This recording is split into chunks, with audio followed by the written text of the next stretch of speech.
नमस्कार विद्यार्थी मित्रांनो. जागतिक ओझोन दिनानिमित्त मी विजय गोळे सर आपलं सगळ्यांचं स्वागत करतो आहे. विद्यार्थी मित्रांनो, आपल्याला माहीत आहे की गेल्या 16 वर्षांपासून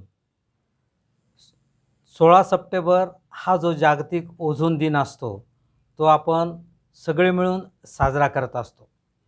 यासाठी आपल्या परिसरातील सगळ्या शाळांमधले शिक्षक, मुख्याध्यापक, त्याचप्रमाणे विद्यार्थी यांचा सहभाग जो मिळतो त्याच्यामुळेच आपण हा ओझोन दिन आहे गेल्या 16 वर्षापासून सलगपणे साजरा करतो आहोत.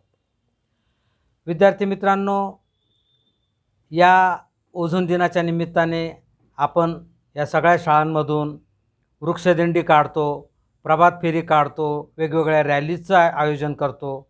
त्याचप्रमाणे निबंध स्पर्धा, चित्रकला स्पर्धा यांचं आयोजन करतो आणि या स्पर्धेतून जी चांगली चित्र, जे चांगले निबंध येतात त्याचं आपण प्रदर्शन भरवतो.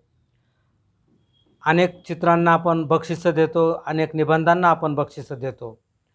आणि मुख्य म्हणजे ओझोनच्या बाबतची जी जागृती आहे, आपण जे विद्यार्थी ही जागृती करत आहात, या सगळ्या कार्याची नोंद आपल्या युनोची जी ओझोन वाचवा समिती आहे यांनी देखील घेतलेली आहे. आणि दरवर्षी आपल्या या कार्यक्रमांची, आपल्या या उपक्रमांची नोंद या युनोच्या साईटवर घेतलेली असते. विद्यार्थी मित्रांनो, हे जे ओझोन जागृतीचं कार्य आपण सगळे मिळून करतो आहोत, त्यासाठी आपल्या शाळेतले जे शिक्षक आणि मुख्याध्यापक यांचं जे सहकार्य मला मिळतं आहे त्याच्याबद्दल मी आपल्या सगळ्यांचा खूप मनापासून आभारी आहे. कारण आपण आपल्या विद्यार्थ्यांशी संवाद करण्याची संधी मला उपलब्ध करून देतात आणि त्यामुळेच आपण हा जो ओझोन दिन आहे हा अतिशय चांगल्या पद्धतीने साजरा करतो की ज्याची नोंद युनोसारखी जगमान्य संस्थासुद्धा घेत असते. विद्यार्थी मित्रांनो, आता आपल्याला प्रश्न पडला असेल की ओझोन दिन आपण का साजरा करतो. दरवर्षी 16 सप्टेंबर हा जो दिवस आहे हा सगळ्या जगात ओझोन दिन म्हणून साजरा केला जातो. स्वातंत्र्य दिनाचं आपल्याला महत्त्व माहीत आहे. स्वातंत्र्य दिन आपण साजरा करतो, इतर वेगवेगळे दिवस आपण साजरा करतो. परंतु ओझोन दिन, ओझोनचं असं काय महत्त्व आहे की जगभरातले विद्यार्थी, उद्योजक, सर्व लोक हा जो दिवस आहे हा साजरा करतात. याचं कारण आपल्याला माहीत असेल. शाळेत आपण अभ्यासक्रमात शिकलेला आहात की ओझोन हा एक वायू आहे. जसा प्राणवायू, कार्बन डायऑक्साईड वायू, नायट्रोजन वायू असे वायू आहेत, त्याचप्रमाणे ओझोन हा एक वायू आहे. आणि या ओझोन वायूमुळे आपलं सगळ्यांचं, आपल्या या पृथ्वीचं अल्ट्राव्हायोलेट किरणांपासून, की ज्याला सगळे UV किरणं म्हणतात, या किरणांपासून संरक्षण केलं जातं. विद्यार्थी मित्रांनो, ओझोनचं हे प्रमाण अतिशय अल्प आहे. अतिशय अल्प म्हणजे इतकं आहे की इतर सगळ्या वायूंचे 10 लाख जर अणू असतील तर या 10 लाख अणूंमध्ये 10 पेक्षा कमी अणू या ओझोन वायूचे असतात. आणि तरी देखील हा जो ओझोन वायू आहे हा आपल्या सगळ्या पृथ्वीला, पृथ्वीवरील सजीवांना, वनस्पतींना, सगळ्यांना अतिशय महत्त्वाचा आहे. आपलं सगळ्यांचं संरक्षण करणारा हा जो ओझोन वायू आहे, हा ओझोन वायूचा स्तर किंवा थर या पृथ्वीपासून 15 ते 50 किलोमीटर अंतरापर्यंत पसरलेला आहे. आणि यात असलेले हे ओझोनचे जे सूक्ष्म कण आहे, सूक्ष्म अणू आहे, एखाद्या छत्रीसारखं आपल्या पृथ्वीभोवती ते आवरण धरतात आणि त्यामुळे आपल्या या पृथ्वीचं आणि या पृथ्वीवर राहणाऱ्या सगळ्या सजीवांचं संरक्षण होतं. म्हणून या ओझोनचं महत्त्व आहे. परंतु गेल्या काही वर्षांपासून म्हणजे सुमारे 1950 पासून आपण माणसांनी जी प्रगती केलेली आहे, जे वेगवेगळे शोध लावलेले आहेत, ज्या वेगवेगळ्या सुविधा निर्माण केलेल्या आहेत, याच्यामुळे काही वायू असे तयार झाले आहे की ते वायू या ओझोनचा नाश करू लागलेले आहेत. आणि त्यामुळे या ओझोनला एक मोठं छिद्र पडलेलं आहे.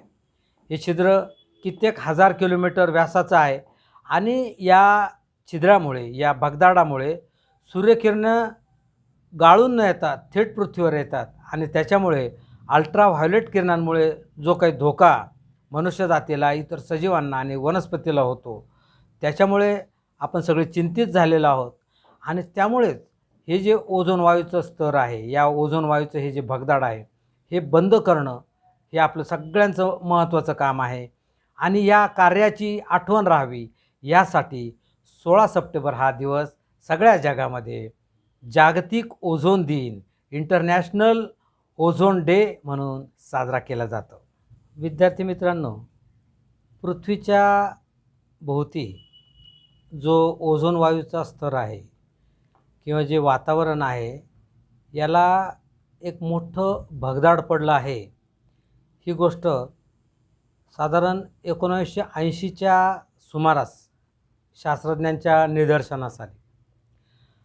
साधारण 1950 पासून आपण म्हणजे मानवाने AC किंवा फ्रीज किंवा इतर जी काही साधनं आहेत त्यांचा उपयोग सुरू केला आणि तो इतक्या मोठ्या प्रमाणात होऊ लागला की या उपकरणांपासून जे निघणारी CFC किंवा ODS जी किरणं आहेत, ही किरणं ओझोनच्या अणूंचं नुकसान करतात, हे तोपर्यंत लक्षातच आलं नव्हतं. ज्यावेळेस ही गोष्ट लक्षात आली त्यावेळेस पृथ्वीच्या भोवती या वातावरणाला खूप मोठं खिंडार पडलेलं होतं, प्रचंड मोठं भगदाड पडलं होतं.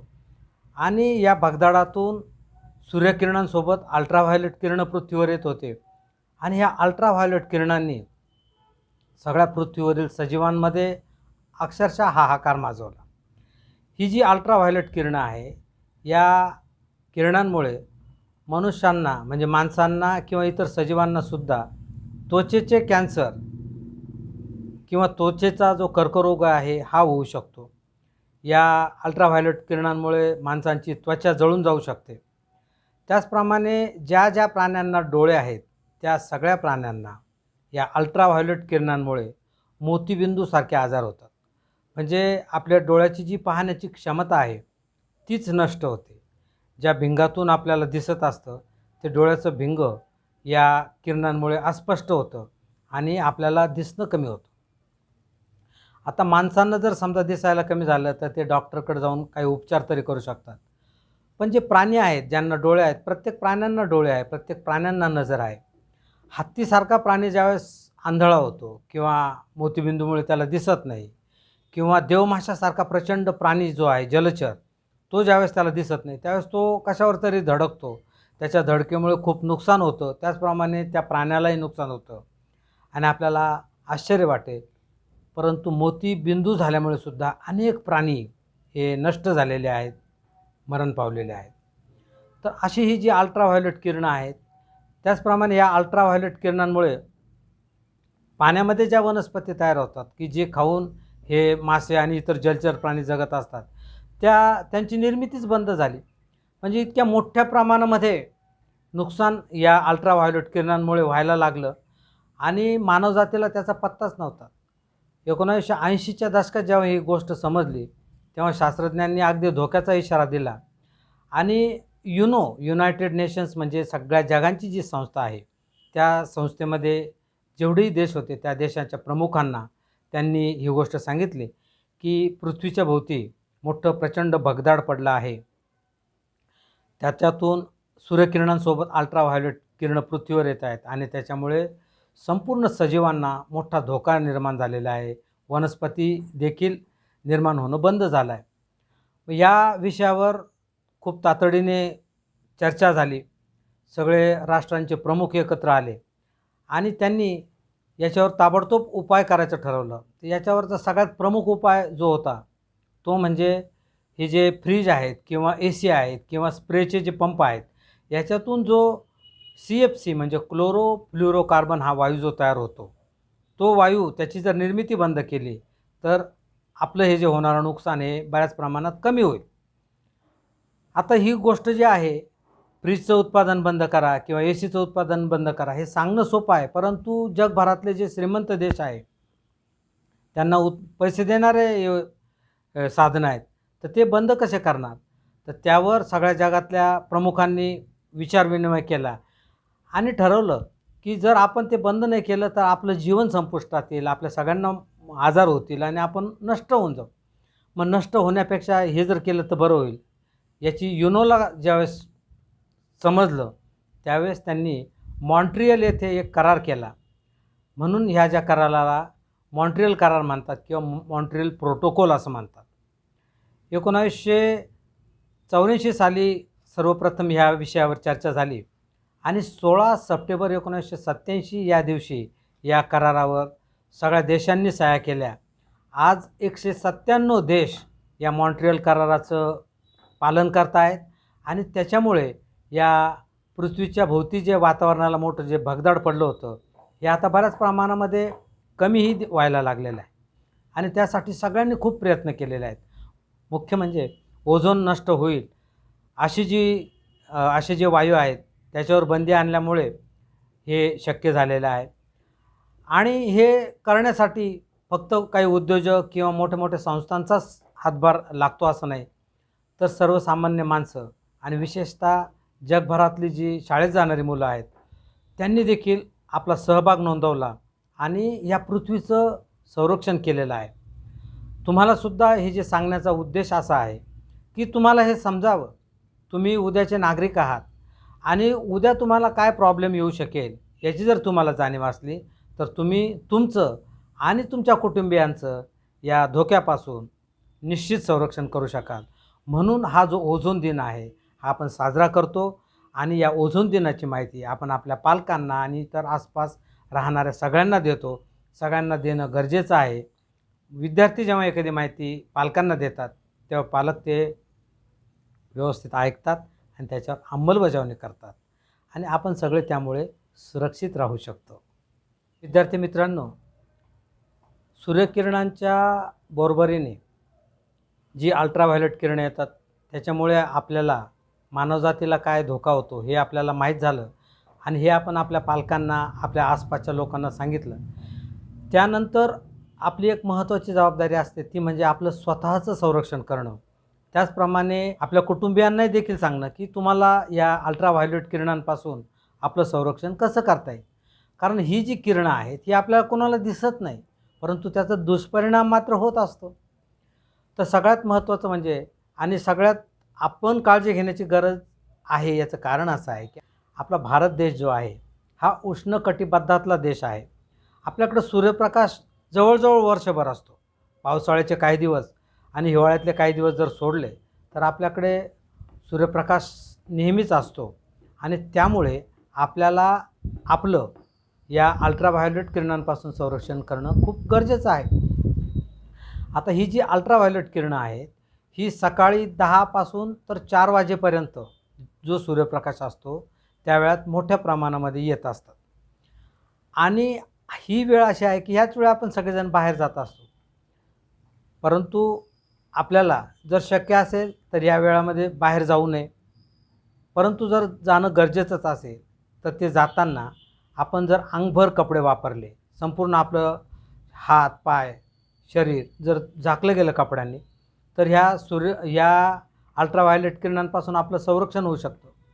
मुख्य म्हणजे आपण सगळ्यांनी जर हॅट वापरली की ज्या हॅटचा आपले डोळे आणि आपला गळा आणि मान याचं संरक्षण होईल, अशा प्रकारची जर आपण हॅट वापरली तर आपलं या सूर्यकिरणांपासून या अल्ट्राव्हायोलेट किरणांपासून संरक्षण होऊ शकतं. महत्त्वाचं जे आहे ते डोळ्याचं संरक्षण. त्याच्यासाठी उन्हात जर जाण्याची वेळच आली तर आपण गॉगल वापरू शकतो. त्याचप्रमाणे आपण जर सनस्क्रीन जर लावलं, लोशन जर लावलं तरी देखील आपलं संरक्षण होऊ शकतो. सगळ्यात महत्त्वाचं म्हणजे आपलं जर शरीर आहे ते पूर्णपणे जर झाकलं तर आपलं या सूर्यकिरणांपासून संरक्षण होऊ शकतं. आता आपल्या भागात ऊन तर भरपूर पडतं आणि बाहेर जाणंही गरजेचं असतं. अशावेळी आपल्या रस्त्यात किंवा वाटेत जी झाडं आहेत ती आपलं खूप मोठ्या प्रमाणामध्ये संरक्षण करतात. आपण जर भरपूर सूर्यप्रकाश पडलेला आहे आणि अशावेळी जर झाडाच्या सावलीत आपण जर थांबलो तर आपलं जवळजवळ 60% संरक्षण या झाडांच्या सावलीपासून होतं. त्यापासून आपलं संरक्षण करण्यासाठी आपल्या हातातली सगळ्यात महत्त्वाची गोष्ट म्हणजे आपण सगळ्यांनी वृक्षारोपण करणं हीच आहे. जर चांगले वड, पिंपळ, लिंब, आंबा असे डेरेदार वृक्ष जर आपण लावले तर या वृक्षांमुळे जे आपल्याला सावली मिळते त्या सावलीमुळे आपलं 60% जास्त संरक्षण होऊ शकतं. म्हणजे आपलं आणि आपल्या वातावरणाचं संरक्षण करण्यासाठी हे मोठमोठे वृक्ष, मोठमोठे झाडं हे लावणं खूप गरजेचं आहे. परंतु सगळ्यांनाच काही ते मोठे वृक्ष लावणं, त्याची काळजी घेणं शक्य नसतं. बऱ्याच जणांकडे त्याची तेवढी जागा नसते आणि इच्छा असली तरी जागा नसलं तर कुठे लावणार? त्यासाठी आपलं जे सरकार आहे ते खूप मेहनत घेत आहे. ते खूप बऱ्याच दिवसांपासून आपल्या सरकारने मोठमोठे वृक्ष, जास्तीत जास्त वृक्ष लावण्याच्या योजना आखलेल्या आहेत आणि प्रत्येक राज्याचे जे वन विभाग आहे ते यासाठी झटत आहेत. आपल्या महाराष्ट्रात देखील 50 कोटींपेक्षा जास्त झाडं लावण्याचा संकल्प केला गेला आहे आणि त्या पद्धतीने कामं सुरू झालेली आहे. ही जी कामं आहेत ही मोठी माणसं करतात. त्याचप्रमाणे तुम्ही जे विद्यार्थी आहेत तुम्ही देखील याला खूप मोठ्या प्रमाणामध्ये हातभार लावू शकतात. विद्यार्थी मित्रांनो, या अल्ट्राव्हायोलेट किरणांमुळे सगळ्यात जास्त जे नुकसान होतं आहे ते 18 वर्षाच्या आतील जे मुलं आहेत किंवा मुली आहेत त्यांचं होतं. कारण त्यांची त्वचा जी आहे ती नाजूक असते आणि या किरणांचा सगळ्यात जास्त दुष्परिणाम या 18 वर्षाच्या आतली जी मुलं आहेत त्यांच्या त्वचेवर होत असतो. त्यामुळे तुम्ही ती काळजी घेणं खूप गरजेचं आहे. त्याचप्रमाणे तुम्ही जे काय करू शकता त्यातला सगळ्यात चांगला आणि प्रभावी उपाय म्हणजे तुळस लावणं.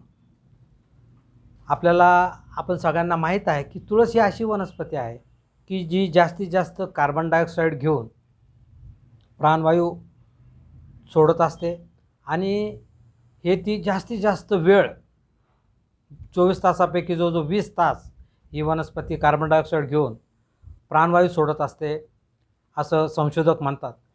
आणि त्यामुळे तुळस लावणं हा यावरचा सगळ्यात प्रभावी उपाय आहे. विद्यार्थी मित्रांनो, तुळशीचे गुणधर्म तुम्हाला निश्चित माहीत असतील. कारण पूर्वीच्या काळी आपल्या सगळ्यांच्या घरी जवळजवळ तुळस ही लावलेली असायची.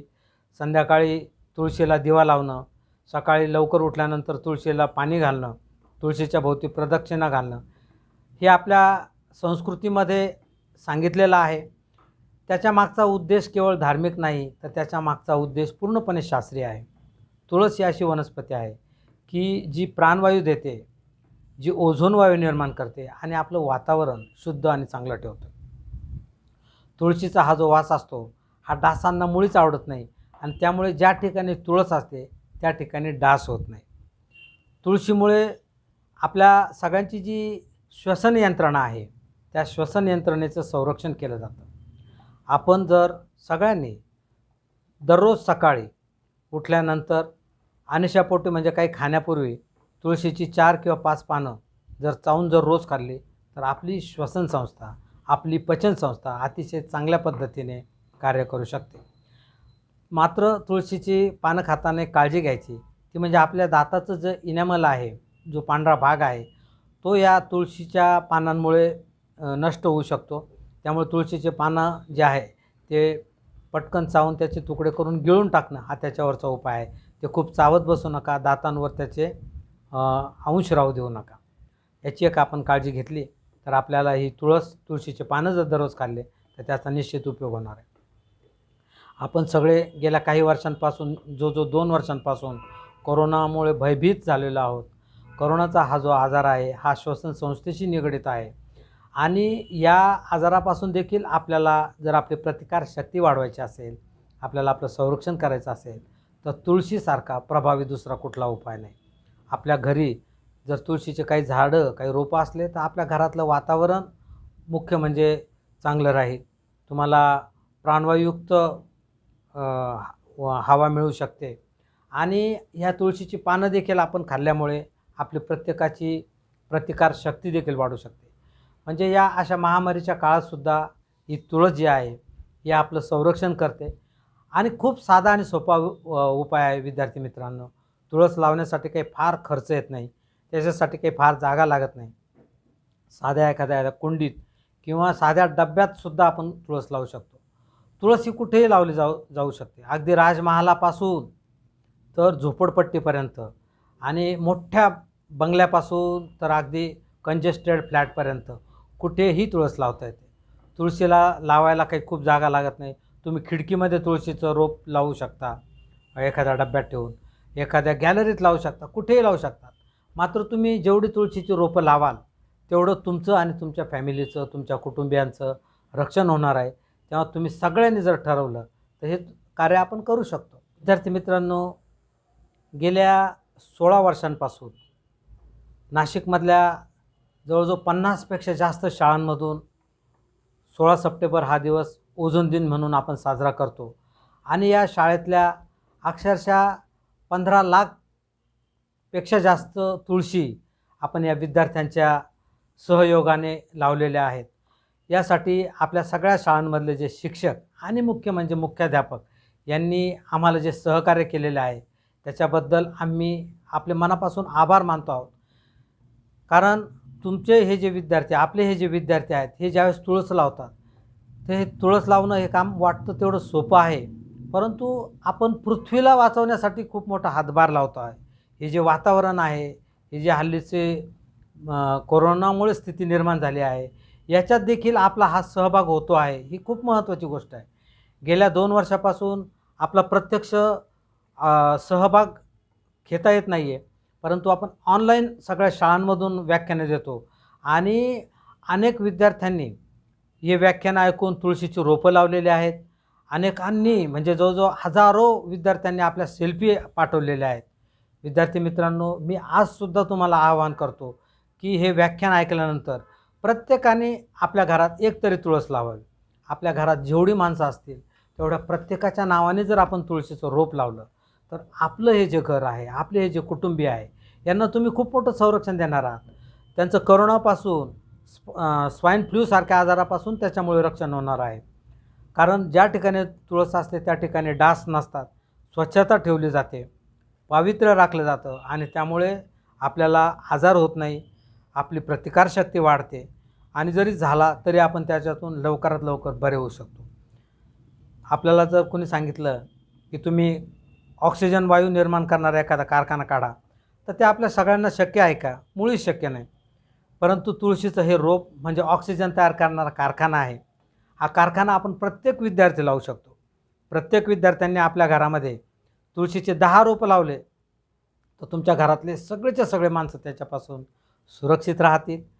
आणि सगळ्यांना सांगा, ही जी गोष्ट आहे विद्यार्थी मित्रांनो, कुणाला माहीत असो की नसो, तुम्ही हे व्याख्यान ऐकल्यानंतर प्रत्येकाला सांगा की ओझोन नष्ट होण्यामुळे ही जी आपल्यावर आपत्ती येते आहे, कोरोनाची जी आपत्ती येते, या सगळ्यांपासून वाचण्याचा सगळ्यात सोपा आणि रामबाण उपाय म्हणजे तुळस लावणे आहे.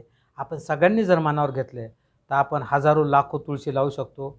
आपलं घर, आपला परिसर, आपली शाळा, आपलं कार्यालय या सगळ्या ठिकाणी आपण आपलं संरक्षण करू शकतो. ज्या ज्या ठिकाणी आपल्या श्वास घेण्याचा, श्वसन संस्थेचा संबंध येतो, त्या सगळ्यांचं संरक्षण करणं आपल्या हातात आहे. अतिशय साधी आणि सोपी गोष्ट आहे, परंतु ही जर केली तर खूप मोठं कार्य होणार आहे. त्याचप्रमाणे कोरोनाच्या या काळामध्ये आपले सरकार आपल्याला जे नियम घालून देत आहे त्याचं सगळ्यांनी अगदी काटेकोरपणे पालन करणं खूप गरजेचं आहे. विद्यार्थी मित्रांनो, तुम्ही जर एखादी गोष्ट तुमच्या आईवडिलांना सांगितली तर त्याचा खूप जास्त परिणाम होत असतो, खूप जास्त चांगला इफेक्ट होत असतो. ज्यावेळेस लहान मुलगा सांगतो की बाबा तुम्ही नियमितपणे मास्क वापरा, तुम्ही सोशल डिस्टन्स ठेवा, त्याचप्रमाणे तुम्ही नियमितपणे स्वच्छ हात धुवा, तर वडील इतरांनी सांगितलेलं ऐकणार नाही, पण मुलांनी सांगितलेलं निश्चित ऐकतो. म्हणून विद्यार्थी मित्रांनो, तुमचं आणि तुमच्या कुटुंबियाचं, तुमच्या आईवडिलांचं, तुमच्या भावांचं, तुमच्या बहिणींचं या कोरोना काळात जर संरक्षण करायचं असेल, रक्षण करायचं असेल, तर तुम्ही त्यांना आवर्जून सांगा, प्रत्येकाने सोशल डिस्टन्स ठेवा, प्रत्येकाने मास्क नियमित वापरा आणि आपले हात स्वच्छ धुवा, स्वच्छता पाळा. आणि मुख्य म्हणजे तुळशीची जी रोपं आहेत त्या तुळशीच्या रोपाची तुम्ही काळजी घ्या. तुळस वाढवा, आपलं जीवन संवर्धन करा, तुळस लावा, आपलं वातावरणाचं संवर्धन करा, तुळस लावा, आपली पृथ्वी वाचवा. विद्यार्थी मित्रांनो, तुळशीचे हे महत्त्व खूप आहे, हे आपण फक्त ऐकतो आणि सोडून घेतो. आज मात्र तसं करू नका. आपलं जीवन वाचवण्यासाठी, आपलं जीवन सुखी करण्यासाठी, आपली रोगप्रतिकारक शक्ती वाढवण्यासाठी आपल्याला करोनासारख्या आजारापासून जर मुक्ती पाहिजे असेल तर तुळस लावण्यासारखा सोपा, साधा आणि रामबाण उपाय कोणताही नाही. आजचं हे व्याख्यान ऐकून तुम्ही सगळ्यांनी तुळस लावा आणि या तुळशी लावल्यानंतर त्याची जी सेल्फी आहे ती 9422765227 या नंबरवर पाठवा.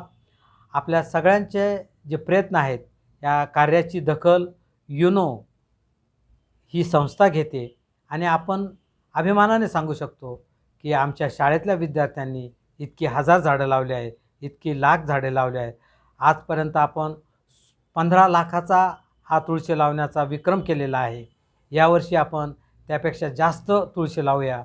आजचा हा जो ओझोन दिवस आहे हा 16 सप्टेंबरचा दिवस आणि याच्या पुढचे काही दिवस. विद्यार्थी मित्रांनो, मी तुम्हाला कळकळीने विनंती करतो, त्याचप्रमाणे आपल्या शाळेतले सगळे शिक्षक, मुख्याध्यापक यांनाही विनंती करतो की आपण प्रत्येकाने तुळस लावा. आपल्या शाळेत किती विद्यार्थ्यांनी तुळस लावली याची माहिती मला व्हॉट्सअपवर पाठवा आणि ह्या 7 दिवसामध्ये आपण जास्तीत जास्त तुळशी लावूया आणि एक जागतिक विक्रम करूया की ज्याची नोंद युनोच्या साईटवर निश्चित घेतली जाईल आणि आपल्या या गावाचं, आपल्या या शाळेचं नाव देशामध्ये उज्ज्वल केलं जाईल. मुख्य म्हणजे आपलं सगळ्यांचं संरक्षण होऊ शकेल. विचार करा, सगळ्यांचं संरक्षण करणं हा सोपा उपाय जर आपल्या हातात असेल तर आपण तो करायला नको का? तुम्ही तो निश्चित कराल याची मला खात्री आहे. धन्यवाद.